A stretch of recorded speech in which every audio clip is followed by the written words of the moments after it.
The Ottawa Mission is asking the federal government to help address what they describe as an epidemic level of homelessness and food insecurity. The mission says the situation is at a breaking point, and the problem extends beyond Ottawa. Toronto City staff say the number of homeless tents or makeshift structures during March of this year was double the number from the same time last year. And right across the country, homelessness advocates and shelter workers say that homelessness rates are out of control and that they are stretched thin in trying to respond. So joining us this morning from Fredericton, New Brunswick, on why this is happening, what we need to do to fix it, is Cheryl Forchuk, Distinguished Professor at Western University. Thanks for being with us today. Thanks, Anne-Marie, for having me. So the Ottawa Mission says that all shelters in the city are operating at more than 100% capacity. Why are the numbers of people experiencing homelessness so high across the country right now? Well, one of the important things to know about homelessness is it always it relates to housing and the availability of affordable housing for people at the lower socioeconomic level. We know what's been happening with housing prices. We know a lot of, this is really forcing many people out of the housing market, even out of the rental market. So we're certainly seeing this across the country. It started a little bit before the pandemic. The pandemic really exacerbated things, and I certainly agree with the community agencies you're talking to. This is a national problem. So, Cheryl, when we're used to, when we know that there's a crisis in housing and we see the numbers of homelessness grow up, but I think most times people think, well, there are agencies to take care of that, and they're doing so. But when the advocates and the agencies say we're at a breaking point, what happens when it breaks? I would say we're pretty close to broke. It used to be a mad rush to try to find people housing. Now it's very difficult in many communities to even find a shelter space. People are in many ways being forced into encampments as an only option. So what we see is exactly what you're showing. We'll see an increase. We'll see an increase in encampments.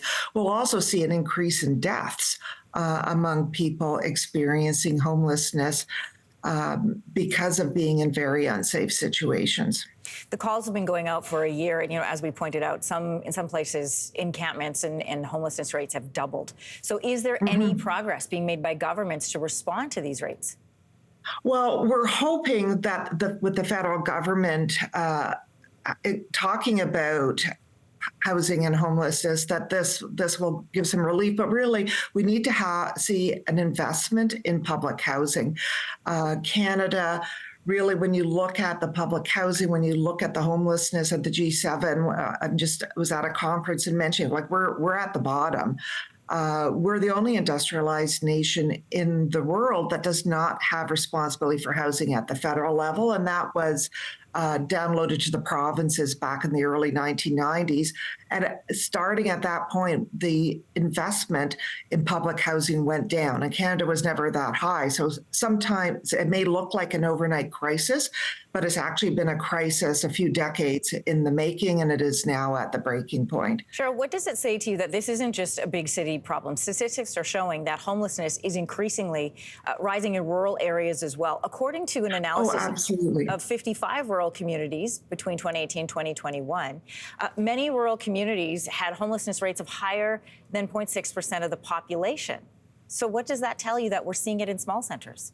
Yeah, it's a very interesting phenomenon. In our national study called Homelessness Counts, we went to 28 communities across the country, and we made a point of visiting rural and remote communities as well. And many of these communities had never had a homelessness problem previously.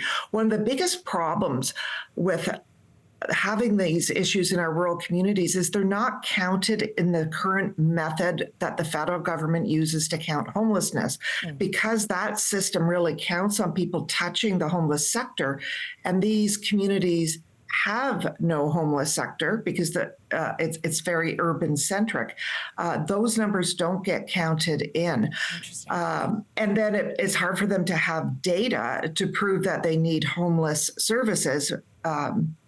when the data itself requires homeless services. Right. Becomes a bit of a vicious circle.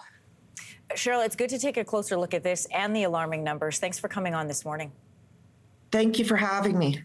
And thank you for taking attention to this issue. Absolutely. Thanks for being here. Hey, thanks for watching. If you liked this, be sure to subscribe here, or you can check out more Your Morning videos right here.